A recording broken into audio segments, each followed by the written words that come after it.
Está en nuestro estudio la coach María Verónica Guzmán para hablar justamente de eso, cómo trazar y cómo plantearnos nuestras metas, y es que muchas veces olvidamos nuestra salud mental y nuestro espíritu y dejamos a un lado todo esto que tiene que ver con alma y cuerpo, ¿no es así? Así es. Bueno, buenas tardes, Bienvenida. Gracias por la invitación, gracias a todas las personas que están visualizando este programa en este momento.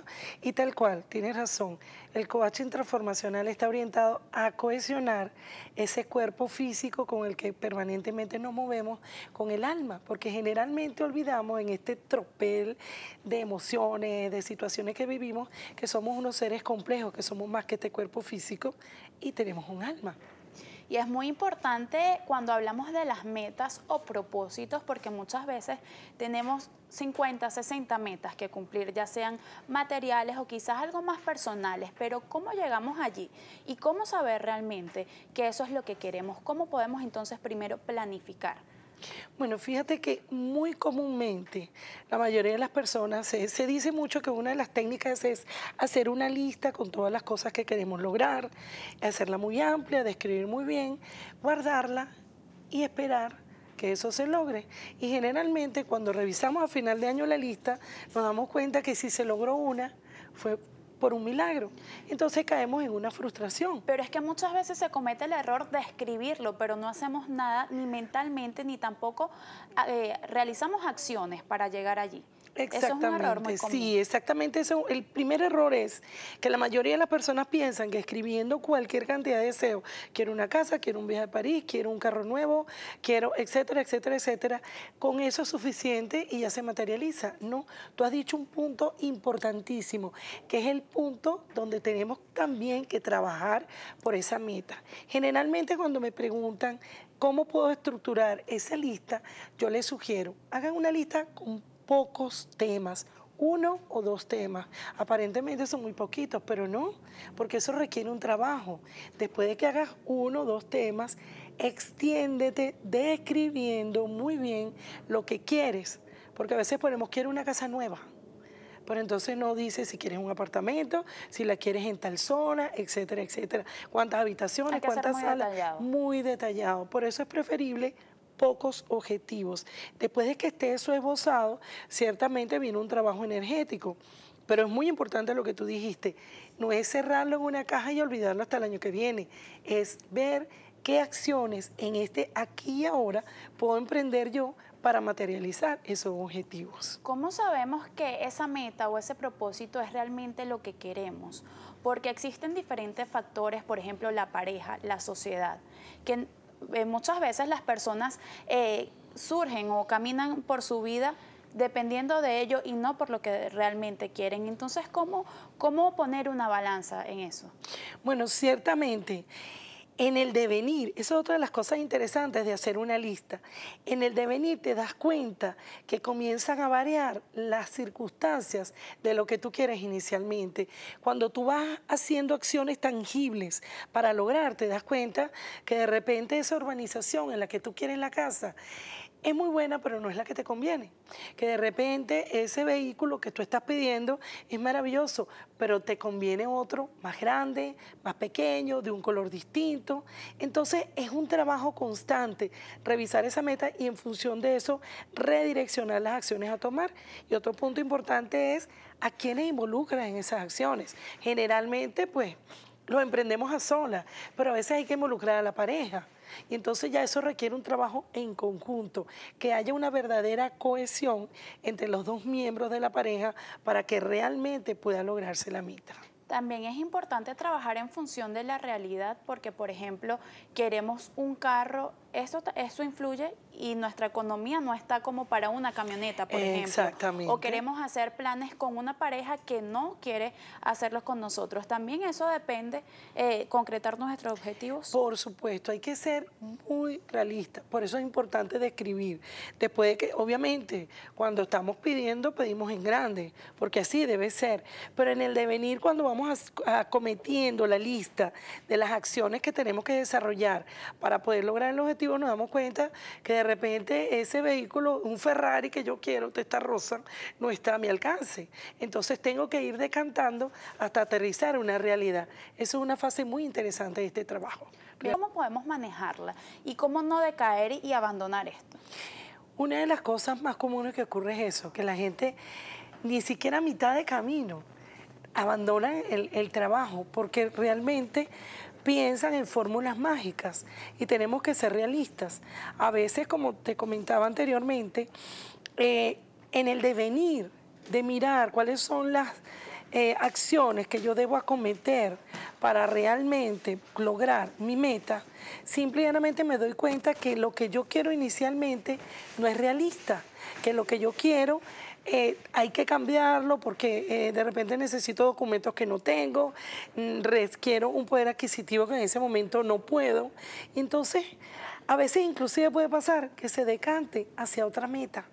Pero ¿qué pasa? Va a quedar la satisfacción de que emprendiste el trabajo, lo intentaste, te diste cuenta que no y cambiaste. Y entonces allí no ocurre frustración.